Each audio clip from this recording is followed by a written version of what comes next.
देखो, बाबा के रतन कहाँ कहाँ क्या क्या सेवा करते हैं, अपन सोच नहीं सकते हैं। हाँ, हम लोग तो सोचते हैं बड़ा मुश्किल है।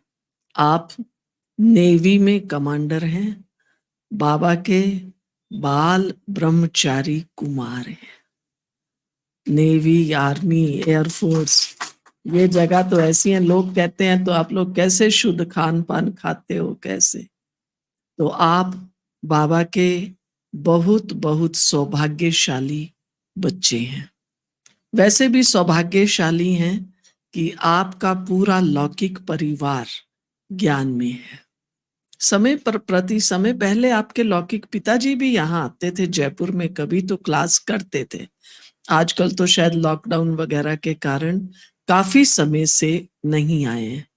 लौकिक परिवार ये बिलोंग तो राजस्थान को ही करते हैं, लेकिन अब जॉब ऐसी है, लौकिक पिताजी भी नेवी में, मैं भी नेवी में, तो समुद्र के किनारे कोस्टल एरियाज में ही रहना होता है। तो वो तो बॉम्बे में रहते हैं। और आप, आपका एक भाई और है इंजीनियर वीरेंद्र भाई। हमारा जब ऊपर ऑडिटोरियम बना था, कईयों को याद होगा, वीरेंद्र भाई भी यहाँ आए थे।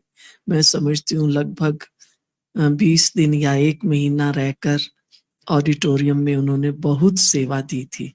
दोनों भाई बाल ब्रह्मचारी कुमार हैं। कितने सौभाग्यशाली हैं, है ना? आज कौन कौन कुमार बैठे हैं क्लास में, देख लो, आप लोगों के आगे एक सैंपल है। तो आप पहले अहमदाबाद में थे अपनी ड्यूटी पर, अभी ट्रांसफर होकर दिल्ली में जा रहे हैं, तो अपनी गाड़ी से आए हैं, तो यहाँ रात को एक ब्रेक लिया। तो हमें भी सौभाग्य मिला कि हम शिव भाई से मिले। तो मैं अब ज्यादा कुछ नहीं कहूंगी। आपका बाबा के घर में बहुत बहुत अभिनंदन, अभिवादन। और 20-25 मिनट शिव भाई हमें अपना अनुभव, ज्ञान की बातें सुनाएंगे। आप बचपन से आप सोचो, तो मैं तो आज सोच रही थी ये एडवांस पार्टी की आत्मा है। पैदा हुआ तो माँ बाप ज्ञान में आ गए। सुना, माताएं, 1 साल का था तो माँ उसको छोड़ के दादियों के पास मधुबन चली गई। आप देखो, बहुत वंडरफुल। बाबा के, पुराने बाबा के बच्चों में बड़ा दमखम है। सुनाइए शिव भाई। अरे ये माइक लग। ओम शांति। मैं समझता हूँ 3 साल के बाद ही आया होऊंगा। 3 साल पहले मैं यहाँ से जा रहा था दिल्ली से अहमदाबाद, तब भी यहाँ रुका था, और अब रिटर्न जर्नी है तो भी यहाँ रुक के वापस जा रहे हैं। तो जैसे दीदी ने कहा, लौकिक में नाम तो सबसे आसान नाम है, कोई नहीं भूल सकता। शिव, शिव सिंह है, लेकिन सेंटर पे शिव कुमार ज्यादा बुलाते हैं। और मिलिट्री में, इंडियन नेवी में कमांडर हूँ। और अभी मेरी पोस्टिंग अहमदाबाद में थी, और अहमदाबाद से अभी मेरी पोस्टिंग वापस ट्रांसफर दिल्ली हो रही है।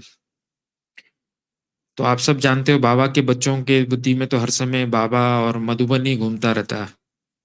तो जब मैं दिल्ली में था और दिल्ली में मेरा टाइम खत्म हो गया था, तो ट्रांसफर होनी थी, तो मैंने जो हम लोगों के ट्रांसफर करते हैं उनको कहा कि भाई मुझे माउंट आबू पोस्टिंग कर दो।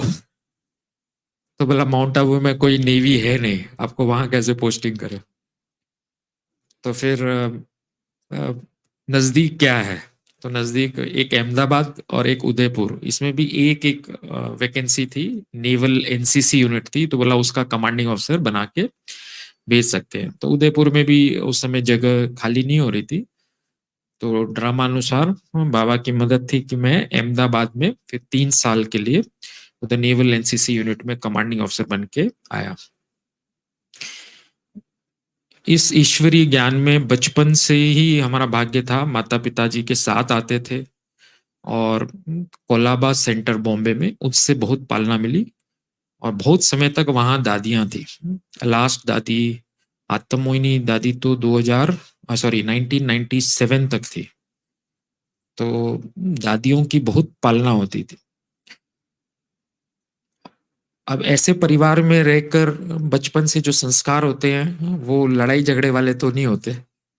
तो मिलिट्री में जाना ये भी हमें भी उस समय ऐसा नहीं था कि कोई हम मिलिट्री में जाएंगे। आज भी बहुत सारे लोग बोलते हैं कि जब वो देखते हैं ना मैं ब्रह्मा कुमारी से भी जानता हूँ, तो वो यही चीज बोलते हैं कि आप मिलिट्री में कैसे हो, मिलिट्री में क्या सिखाते हैं, लड़ना सिखाते हैं। और ब्रह्मा कुमारी ओम शांति शांति करते हैं, तो एक तरफ शांति और दूसरी तरफ लड़ाई, तो दोनों साथ साथ हो सकता है। तो बोलते हैं कि आप इधर गलत जगह पे हो। लेकिन बाबा का ज्ञान की विशेषता यह है कि कोई कहीं भी हो, किसी भी फील्ड में हो, किसी भी एज का हो, गांव का हो, शहर का हो, नौकरी वाला हो, बिजनेस वाला हो, हर एक के लिए ये ईश्वरीय ज्ञान, वो इस ईश्वरीय ज्ञान के द्वारा कहाँ भी रह के अपना भाग्य बना सकते और हर परिस्थिति में इस ज्ञान में चल सकते। तो मिलिट्री में विशेष मेरी जो फील्ड है, टेक्निकल में हम लोग इलेक्ट्रिकल इलेक्ट्रॉनिक साइड बोलते हैं, और जब मैं शिप में था तो मेरी जिम्मेवारी मिसाइल्स को संभालने की थी। तो आप समझ सकते हो कि अगर कोई बात होती है और हमारा किसी देश के साथ झगड़ा होता है तो हमारा काम है मिसाइल छोड़ना, और उस मिसाइल से दुश्मन के समझो शिप में मिसाइल लगी और वहां 300-400 लोगों की डेथ हो गई, तो क्या कहेंगे, मैंने सही किया गलत किया? कहाँ आध्यात्मिकता में कहते हैं कि किसी को दुख नहीं देना, और यहाँ कितना बड़ा नुकसान हो गया, कितने लोग मर गए उसके कारण, कितने परिवार इफेक्ट हो। लेकिन परमात्मा का ज्ञान बहुत स्पष्ट है। कर्म फिलॉसफी जो बताते हैं परमात्मा कि कोई भी कर्म गलत या सही किस आधार पर होता है। तो बाबा ने कहा कोई कर्म गलत होता है अगर वो कोई विकर्म के, या कोई बोलते हैं ना 5 विकार, काम क्रोध लोभ मोह अहंकार, इसके वश अगर वो कर्म किया है तो वो गलत होता है। तो अगर समझो हमारी ड्यूटी में हमें मिसाइल चलाना भी पड़े तो आप उसको बहुत ध्यान से देखेंगे तो ये 5 विकारों के वश नहीं था। और अगर एक कदम और आगे जाएं तो मैं ये कहूंगा कि अगर वो मिसाइल शिप को नहीं मारे तो मेरा गलत कर्म हो गया। क्यों? क्योंकि मेरा कार्य था देश की सुरक्षा करना और उसमें मैं फेल हो गया। तो बाबा का ज्ञान बहुत गहरा है, हर बात में बाबा की स्पष्टता है कि इस किस परिस्थिति में, क्योंकि जीवन में बहुत सारी परिस्थितियां होती है, बहुत सारे रिलेशन होते हैं, लेकिन हर समय हमें जो मार्गदर्शन देता है ना बाबा का परमात्मा ज्ञान श्रीमत, हमें हर समय क्या करना है और क्या नहीं करना उसके बहुत स्पष्ट श्रीमत देता। तो 1992 में हम इस मिलिट्री में गए। तो मैं और जो दीदी ने कहा हमारे जो सबसे बड़े भाई थे वो हमसे 5 साल बड़े थे, वीरेंद्र भाई। तो मैंने 12वीं पास की थी और उसने सिविल इंजीनियरिंग की थी। तो उस समय ज्ञान सरोवर का कंस्ट्रक्शन चालू हो रहा था। तो वो ज्ञान सरोवर, क्योंकि सिविल इंजीनियर थे और उनकी शुरू से इच्छा थी कि मैं इस परमात्मा कार्य में सहयोगी बनूं, तो वो 1 महीना के लिए ज्ञान सरोवर सेवा करने गए। और उसी समय मैं भी एनडीए के थ्रू मिलिट्री में ज्वाइन किया। तो एक रूहानी सेना में भर्ती हो गया, एक जिस्मानी सेना में। आप लोग भी हो ना सेना में? हा? कौन सी सेना में? और आपकी लड़ाई किसके साथ है? कई लोग हमसे भी पूछते हैं आप अभी लड़ाई तो होती नहीं, आप लोग करते क्या हो? तो हम सारा समय प्रैक्टिस करते हैं, ट्रेनिंग करते हैं, क्योंकि जब युद्ध होगा तब हम बोले ट्रेनिंग करें। तो यहाँ बाबा बोलता लास्ट परीक्षा हमारी क्या है? नष्टो मोहा। तो उस समय कोई बोले मैं अभी नष्टो मोहा बनूं तो बन सकते हो। अब पुरुषार्थ लगातार होगा तो उस समय 1 सेकंड में नष्टो मोहा बन सकते। और ये सोचेंगे कि लास्ट में ही हम हो जाएंगे तो नहीं होगा। तो रेगुलर पुरुषार्थ तो निरंतर होना है, तब जाके हमें पीछे सफलता मिलेगी। तो देखो हमारे बड़े भाई जब गए तो घर से ये बोल के गए कि मैं 1 महीने के लिए जा रहा हूँ। उनका 1 महीना अभी भी खत्म नहीं हुआ, 92 से चल रहा, क्योंकि बाबा का कार्य इतना बड़ा है। ज्ञान सरोवर बनने में 3 साल लगे, वो खत्म हुआ, शांतिवन चालू हो गया, फिर उनको दिल्ली ओआरसी चले गए, हैदराबाद में शांति सरोवर रिट्रीट सेंटर चल रहा। तो बाबा का तो एक के बाद एक है ना, बाबा का प्रोजेक्ट और बाबा का कार्य सब जगह चलता ही रहा, बढ़ता ही रहा। तो हम 92 में फिर इधर चले गए। लेकिन मिलिट्री में भी जाने के बाद हमारी बुद्धि में तो हर समय, क्योंकि आज भी बहुत सारे हमारे भाई बहन हैं जो फोर्सेस में हैं, चाहे वो पुलिस में हो या सेंट्रल पुलिस में हो, मिलिट्री में हो, लेकिन अधिकतर लोग फौज में होते हैं, उसके बाद उनको बाबा का परिचय मिलता है और वो ज्ञान में चलते हैं। हमारी जो बात अलग ये थी कि हम पहले ज्ञान में थे, बाद में मिलिट्री में गए। तो वो अक्सर करके कोई नहीं जाता, एक बार ज्ञान समझ में आता है बोलता है मिलिट्री में नहीं जाना। तो ऐसे बहुत कम मिलते हैं जो ज्ञान में थे और फिर मिलिट्री में, तो वो भी ड्रामा में पार्ट था। तो हम ज्ञान में होते हुए मिलिट्री में गए। लेकिन बुद्धि में तो हर समय क्या रहता है, बाबा रहता है, और कैसे हम इस ईश्वरीय सेवा में कैसे जुड़े हैं, कैसे अपना पुरुषार्थ करें, कैसे बाबा की सेवा करें, बस यही बुद्धि में रहता। तो जब हमारी ट्रेनिंग खत्म हो रही थी, 4 साल की ट्रेनिंग होती है, तो हमको नेवी में भी ब्रांच मिलती है, कौन सी ब्रांच जाना। मैं एनडीए में जब ज्वाइन हुआ था तो मैं हमारे ज्वाइन होते समय ही हमारी जो ब्रांच होती है, जो सबसे नेवी में सबसे टॉप की बोलते हैं एग्जीक्यूटिव ब्रांच, आज हमारे जितने भी सीनियर एडमिरल होंगे, ये होंगे, वो सब एग्जीक्यूटिव ब्रांच वाले होंगे। और मैं पहले दिन से एनडीए में भी एक एंट्री होती है जिसको बोलते हैं 10+2 एग्जीक्यूटिव एंट्री, तो मैं उससे गया था। तो मेरी तो पहले दिन से एग्जीक्यूटिव ब्रांच फिक्स थी। लेकिन फिर भी 4 साल होने से पहले, 6 महीना पहले, वो ब्लैक एंड व्हाइट में जैसे नेवल हेडक्वार्टर में फाइनल वो लिखा जाता है कि अभी आपकी ये ब्रांच फिक्स है। लेकिन हमारी क्योंकि शुरू से हम उस एंट्री में है तो उसी ब्रांच में। लेकिन हमने देखा 4 साल तो पहले ही हम बंधन में थे, उसमें हम इस ईश्वरी परिवार से दूर थे। उसके बाद अगर हम एक ऑफिसर बन के एग्जीक्यूटिव ब्रांच में जाते हैं तो हमें शिप में बहुत जाना होगा, तो फिर हमारा ये दूरी रहेगी। और तब मुझे पता चला अगर मैं टेक्निकल ब्रांच में जाता हूं तो मैंने बीएससी की है, तो टेक्निकल ब्रांच इंजीनियर तो बनना है, तो नेवी मुझे इंजीनियरिंग कराएगी। और क्योंकि बीएससी के बाद है तो 4 साल का इंजीनियरिंग 3 साल में होता, उसके बाद नेवी के मिसाइल सिस्टम, वेपन सिस्टम, उसकी पढ़ाई कराएगी। तो 5 साल, 3 साल लोनावला में और 2 साल जामनगर में मैं ऑफिसर बन के बस ट्रेनिंग करूंगा। तो मैंने देखा जामनगर में सेंटर है, लोनावला में सेंटर है, सेंटर है, तो मैंने ब्रांच बदल दी। अब जब ब्रांच फाइनल होता है तो हमारे बैच में आधे लोगों की ब्रांच फिक्स थी, जैसे मैं एग्जीक्यूटिव ब्रांच वाला पहले से था, और बाकी आधों को फिक्स करना था। तो कुछ लोगों को टेक्निकल में डालना ही होता है, कुछ को लॉजिस्टिक में डालना होता है। तो वो लोग लड़ रहे थे कि हमको एग्जीक्यूटिव ब्रांच दे, और मेरे को एग्जीक्यूटिव ब्रांच थी, मैं लड़ रहा था मुझे टेक्निकल दे। तो मेरे ऑफिसर ने बुलाया मुझे, बोला तुम ये उल्टी दिशा में क्यों जा रहे हो, सबसे अच्छी ब्रांच छोड़ के तुम टेक्निकल में जा रहे हो। तो अब उनको क्या ये तो नहीं बताएंगे भाई, ज्ञान उनको क्या समझ में आएगा कि भाई उधर हम क्लास अटेंड करने के लिए जा रहे हैं, मुरली मिलेगी। तो उनको तो बस यही कहा कि हमारा इंजीनियरिंग में शुरू से इंटरेस्ट था और हम वो टेक्निकल ब्रांच में गए। तो 3 साल जब हम लोनावला में थे, लोनावला में भारत की सबसे ज्यादा बारिश, भारत में सबसे ज्यादा बारिश कहाँ होती है? चेरापूंजी नंबर 1, और नंबर 2 है लोनावला। बहुत बारिश होती, बहुत।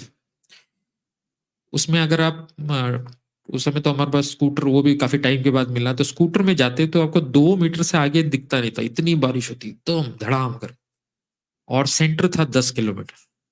लेकिन 3 साल हमने कभी सेंटर नहीं मिस किया, हम तो अपना स्कूटर लिए, बहुत तेज बारिश होती थी। लेकिन क्योंकि 4 साल हम जब एकेडमी में थे तो वैल्यू समझ में आई कि देखो भगवान आया सृष्टि पर, इतना बड़ा कार्य चल रहा है और हम उससे दूर। उस समय पार्ट ऐसा था कि हम नहीं जा सकते थे। तो जैसे ही हमारे 4 साल कंप्लीट हुए, हम कमीशन्ड ऑफिसर बने, हमने कहा कि मैं 95 में एकेडमी से पास आउट हुआ, तो मैंने ये बात पक्की कर ली, मैंने बोला अभी हर साल बाबा से मिलने जाना। साल में एक बार तो परमात्मा से मिलने जाएँगे, भगवान सृष्टि पर आया है और हम भगवान से मिलने नहीं जाए, ऐसे कैसे हो सकता? तो 95 के बाद मैंने कोई साल नहीं मिस किया। वो बीच में कारगिल युद्ध हुआ, ये हुआ, वो हुआ, लेकिन कुछ भी करके और कुछ जगह तो बाबा मदद भी करता है। एक बार ऐसी जगह थी जहाँ हमारा कोर्स था कोई, तो फ़ौज में कोर्स के समय छुट्टी नहीं देते। तो मुझे तो था कि भई उस साल में बाबा का टर्न मिस हो रहा था। मैंने पूछा मेरे साथियों से कि भई मुझे तो जाना है, बोले 2 दिन के लिए जाना है। हम लोग लोनावाला में ही थे, वो कोर्स कर रहे थे। तो उसने बोला भई कोर्स करना है तो आपको जो ट्रेनिंग कमांडर है, वो ही आपको छुट्टी दे सकता है और छुट्टी बहुत इम्पोर्टेंट काम के लिए। और दुनिया में इम्पोर्टेंट काम क्या होता है? या तो किसी की मृत्यु, वो भी माता-पिता का ऐसे कुछ बड़ी बात हो जाए, या शादी। तो अभी मुझे तो किसी भी हालत में जाना था, तो मैंने बोला भई अभी क्या कर सकते हैं? तो मेरे को एक ही था कि हमारा जो बड़ा भाई है मधुबन में, उसकी शादी नहीं हुई, तो बता देते उसकी शादी होने वाली है। तो फिर मुझे बोला वो जो ट्रेनिंग कमांडर है वो शादी के लिए भी नहीं देगा। अगर किसी की डेथ हो गई तो ठीक है, शादी के लिए भी नहीं देगा। अब हमारे पास अब माता-पिता को डेथ तो नहीं बोल सकते, वो तो गलत होगा, रिकॉर्ड में आएगा। शादी का तो बोल भी सकते हैं, हाँ, शादी पक्की हुई फिर टूट गई शादी, तो क्या करें अभी? तो हमने एप्लीकेशन दिया, भाई बड़े भाई की शादी है, वो इधर जोधपुर जोधपुर का एड्रेस दिया, जोधपुर है, तो मुझे 2 दिन की छुट्टी चाहिए। लेकिन मेरे को बाकी लोगों ने बोल दिया था कि ये आपको शादी के लिए नहीं देगा। तो मेरी एप्लीकेशन मेरे ऑफिसर के पास गई, लेफ्टिनेंट था। तो उसने देखा कि भाई भाई की शादी है, तो इम्पोर्टेंट चीज़ है, तो उसने बोला मैं तो रिकमेंड कर दूँगा लेकिन डिसीज़न तो ट्रेनिंग कमांडर लेगा। तो हम क्या कर सकते हैं भई, ठीक है आप तो करो। तो उसने अपनी तरफ से रिकमेंड किया और वो फाइल आगे गई ट्रेनिंग कमांडर के। उससे पिछले दिन ट्रेनिंग कमांडर को इतना तेज बुखार हुआ, उसको एडमिट करना पड़ा। अब वो हॉस्पिटल में भर्ती हो गया। अब फौज ऐसी जगह है कि सीट कभी खाली नहीं होती। अगर कोई व्यक्ति चला जाएगा तो दूसरा ऑफिशिएट करेगा। लेकिन ऐसा नहीं हो सकता कि उधर जैसे नहीं सरकारी सिविल में कभी म्युनिसिपैलिटी में जाओ, ये जाओ, कोई काम से जाए, बोले बोले वो 10 दिन छुट्टी है, 10 दिन के बाद आओ। है ना? वो उधर वो ये सब चलता है। भई अभी नहीं है, 4 दिन के बाद आओ तब मिलेगा। मिलिट्री में कोई भी पोस्ट खाली नहीं होती। कोई जाएगा, कोई किसी भी कारण से गया तो दूसरा ऑफिशिएट करेगा। तो ये भर्ती हो गए हॉस्पिटल में और दूसरा दूसरा एक कमांडर था, उसने ऑफिशिएटिंग चार्ज था। तो उसके पास फाइल आई, तो उसने देखा भाई भाई की शादी है, ये तो इम्पोर्टेंट है। तो उसने हमारी पास कर दी। तो हमारी छुट्टी साइन हो गई, हम 2 दिन बाबा से मिलने आए। तो 95 के बाद आज तक हमने कभी नहीं मिस किया।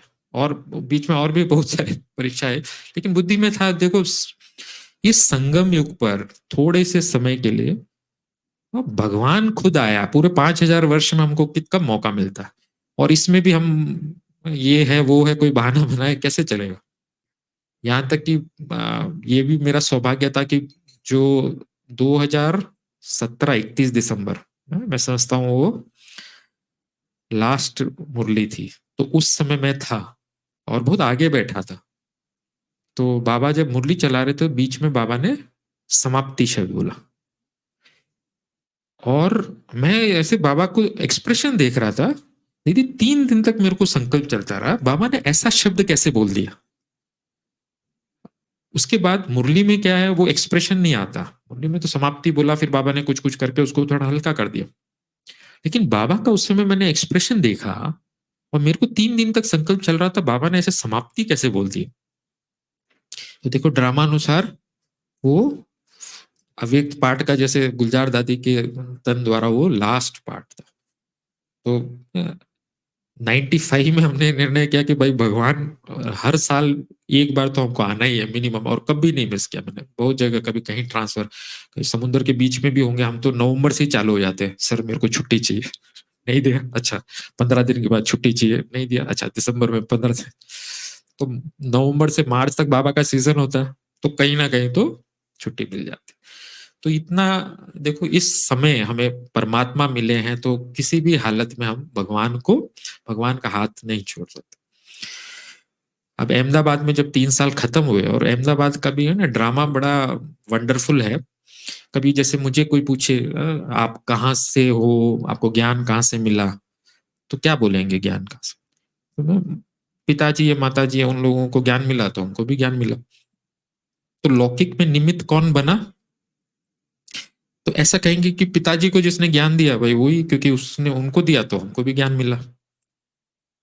तो मैं जब अहमदाबाद भी बड़े मुश्किल से पहुंचा, और अहमदाबाद भी बहुत बड़ा शहर है, उसमें भी 2-3 जगह उधर भी शुरू में मुझे घर नहीं दिया तो 1-2 जगह में शिफ्ट हुआ, और फाइनली जहां आया तो हमारी चंद्रिका दीदी जो महादेव नगर में है, और महादेव नगर का पहले सेंटर नारायणपुरा था, और नारायणपुरा जैसे मेन, और वेदांती बहन जो चंद्रिका बहन की बड़ी बहन है जो पूरा अफ्रीका का अभी संभालती, उन्होंने वहां सेवा शुरू की। और चंद्रिका दीदी उस समय कोलाबा में थी, और कुछ समय के बाद कुछ उनका स्वास्थ्य ठीक नहीं था तो वो इधर आ गई और ये उधर चली गई, 1-to-1 ऐसे एक्सचेंज किया। तो नारायणपुरा में आज भी वेदांती दीदी को, चंद्रिका दीदी तो है ही, लेकिन वेदांती दीदी ने उधर की शुरुआत की, और वेदांती दीदी को बहुत रिगार्ड और रिस्पेक्ट है, और वैसे भी वो कभी भी आती है तो वहीं रहती है। तो मैं देखो घूम फिर के इतनी जगह, भारत में इतने सेंटर है, ये मैं महादेव नगर नारायणपुरा में पहुंचा। क्यों? क्योंकि हमारे पिताजी को ज्ञान वेदांती दीदी ने दिया, तब वो बॉम्बे में कोलाबा में थे। तो मेले में पिताजी ने ज्ञान मिला, और कोर्स वेदांती दीदी ने किया। तो हमको भी बड़ा वंडर लगा कि कुछ समय पहले दीदी आई हुई थी, मार्च 26 का, तो हमारा लौकिक जन्मदिन था, और उस समय सेंटर पर ही कोई और बड़ी बहन थी, उनका भी बर्थडे बना रहे थे, और वेदांती दीदी उस समय आई हुई थी। तो मैंने भी बोला दीदी देखो ये भी कितना वंडर है कि आप हमारी अलौकिक माँ हो, और हमारे उस दिन मेरा भी बर्थडे था, तो आप मेरे बर्थडे पे अफ्रीका छोड़ के यहाँ आ गए। तो ड्रामा का वंडर देखते हैं कि देखो कितने सारे सेंटर, कितनी बहनें, लेकिन हम उस सेंटर पे पहुंचे जहां हम इतने वर्ष पहले वही दीदी ने हमारे पिताजी को ज्ञान दिया था, और उसके कारण हमको भी ज्ञान मिला। तो मिलिट्री में रहकर जब ये अहमदाबाद का पार्ट खत्म हो रहा था तो हमको बॉम्बे में पोस्टिंग कर रहे थे, क्योंकि मैं दिल्ली से आया था, लेकिन हमारी मिलिट्री की जो ज्यादा सेवाएं हैं वो दिल्ली में है, क्योंकि सारे फोर्सेस के जो मुख्यालय हैं वो दिल्ली में थे। तो अब वो वापस तो दिल्ली कर नहीं रहे थे, तो फिर हमने, बाबा हमको मदद तो करता है तो कभी किसी को निमित्त बनाता है, किसी को तो निमित्त बनाएगा ना किसी। तो हमारे ही नेवी में एक सतीश घोरमड़े करके एडमिरल है, बहुत सीनियर रैंक पर है। तो वो बहुत साल पहले, अभी 10 साल हो गए शायद, तब वो ब्रिगेडियर रैंक पे थे, कमोडो रैंक पे, तब वो हमारे माउंट आबू में प्रोग्राम के लिए आए थे, और तब से वो हमारे संपर्क में है। संपर्क में ही नहीं कहूंगा, वो वैसी आत्मा है जो बाबा को अच्छी तरह से पहचानती है, मुरली भी पढ़ते हैं और योग भी लगाते हैं। जिसने मतलब जैसे कभी होते हैं ना सीनियर होते हैं तो वो बस हाँ आपका अच्छा कार्य है संपर्क के हिसाब से, बाकी खुद उनको वो पहचान नहीं है कि परमात्मा आया है और इतना बड़ा कार्य कर। लेकिन इस व्यक्ति को परमात्मा की पूरी पहचान एकदम, उसको शिव बाबा में जरा भी डाउट नहीं।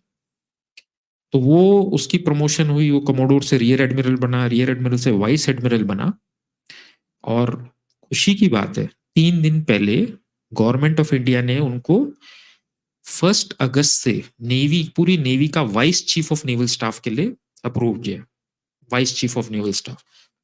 तो आज देखो मिलिट्री में इतनी ऊपर की पोस्ट, जो चीफ के बाद वाइस चीफ और आर्मी कमांडर्स बोलते हैं, कमांडर इन चीफ, ये लोग सबसे टॉप में होते हैं। उनकी ये पावर होती है कि अगर, जैसे मेरे को याद है विशाखापट्टनम में जो हमारा सीएनसी था ना, तो विशाखापट्टनम से जहां हमारी यूनिट थी वो 35 किलोमीटर थी, वो 35 किलोमीटर रोड से नहीं आता था, हेलीकॉप्टर से आता था, क्योंकि उसको कहीं से भी कहीं जाना है तो उसको सरकारी तौर पर एयर ट्रैवल मंजूर, मतलब फौज के एयरक्राफ्ट से आएगा या फौज के हेलीकॉप्टर से आएगा। तो नेवी के सीएनसीज या वाइस चीफ उस कैटेगरी के। और 1 अगस्त से ये हमारे एडमिरल घोरमड़े साहब वो पूरे नेवी के वाइस चीफ बनेंगे, और जिसको परमात्मा में पूरा निश्चय, एकदम क्लैरिटी। तो ये भी देखो समय का समीपता दिखाता है कि पहले क्या एक मामूली सा मेजर और कर्नल भी नहीं आते थे, और आज देखो इतने सीनियर लेवल पर। तो इतने वर्षों से कनेक्शन था, और वो तो जानते थे, मुझे तो बहुत अच्छी तरह से तो जानते। तो उनको पता था इसको तो दिल्ली आना है। तो मैंने कहा सर सेवा तो दिल्ली में है। बोला तू फिक्र नहीं कर, वो मेरा काम है। तो उन्होंने फिर वापस, वरना नॉर्मल में तो दिल्ली से आया तो वापस दिल्ली नहीं भेजते, तो उन्होंने फिर वापस दिल्ली भिजवाया। तो देखो सेवा का अगर लक्ष्य है तो बाबा भी मदद करता है। जहां भी अ, कोई प्रॉब्लम होती है तो बाबा किसी को निमित्त बनाकर भी मदद करते हैं। तो अभी 3 साल के बाद फिर वापस दिल्ली जा रहे हैं, लेकिन अभी सब समय परिवर्तन हो गया कोरोना के कारण। सारा ये ना रूपरेखा ये बदल गई, सब ऑफलाइन से ऑनलाइन हो गया है। तो अभी देखो दिल्ली में आगे क्या करते हैं, लेकिन खुशी है कि वापस दिल्ली जा रहे हैं, और वहां जो हो सकता है वो सेवा जरूर करें। अच्छा, ओम शांति।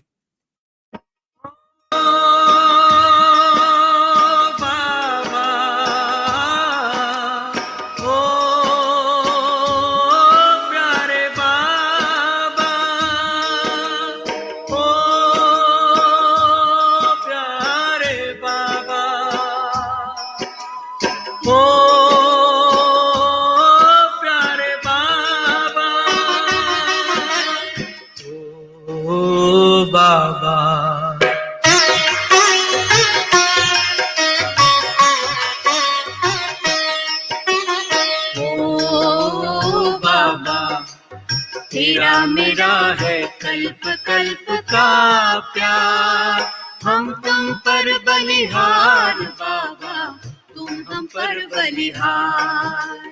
हम तुम पर बलिहार बाबा, तुम हम पर बलिहार। ओ